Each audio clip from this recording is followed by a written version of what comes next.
protect life and the property of its citizens. And if it does, as Ruto has done, it deserves to go. As a party that was founded on the tenets of social justice, we shall walk the journey of bringing about justice and accountability for all of the regime's crimes since they took power. We stand with the people in their quest to liberate themselves politically, socially, and economically.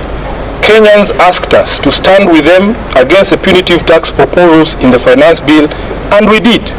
Of the 115 members of the National Assembly who stood with the people and voted against the bill on the floor, 73 were in fact members of ODM. We applaud these great patriots and thank them for being true representatives of the people. As a party, we celebrate you for being on the right side of history, and the party has charged the Honorable Opio and I and the Whip Junet Mohammed to convey this message to each individual member who stood with the people of Kenya.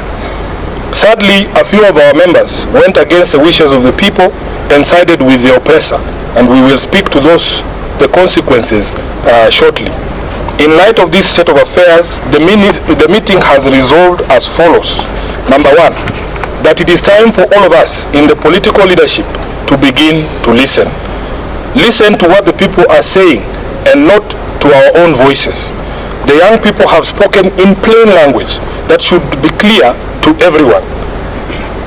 Let's not be vague.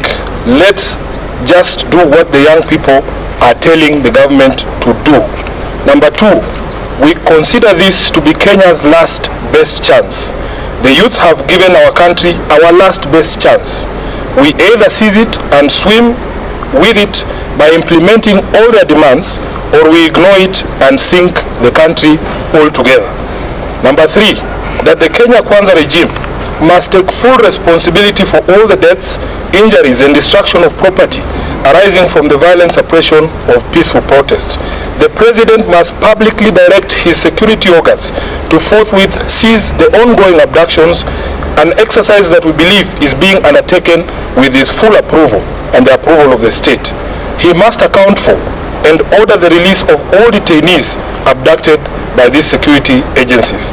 Number four, that the Independent Police Oversight Authority must expedite investigations into all these incidents, including allegations of mass murder by police in Githurai and in Rongai.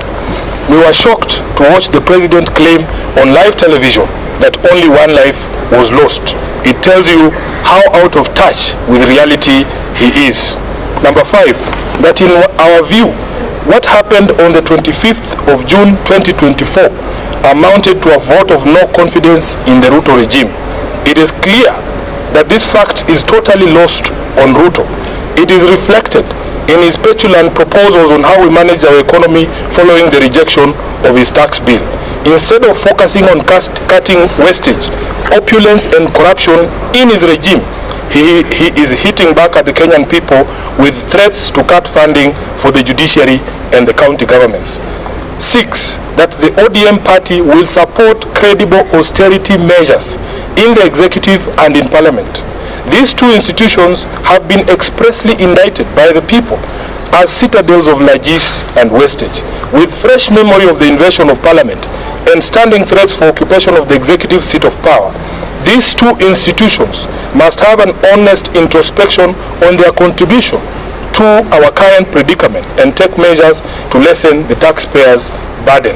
As a party funded by taxpayers ourselves, we will also be taking steps to scale down on our presence across the country and some of our activities to reflect this new economic reality. Lastly, that ODM shall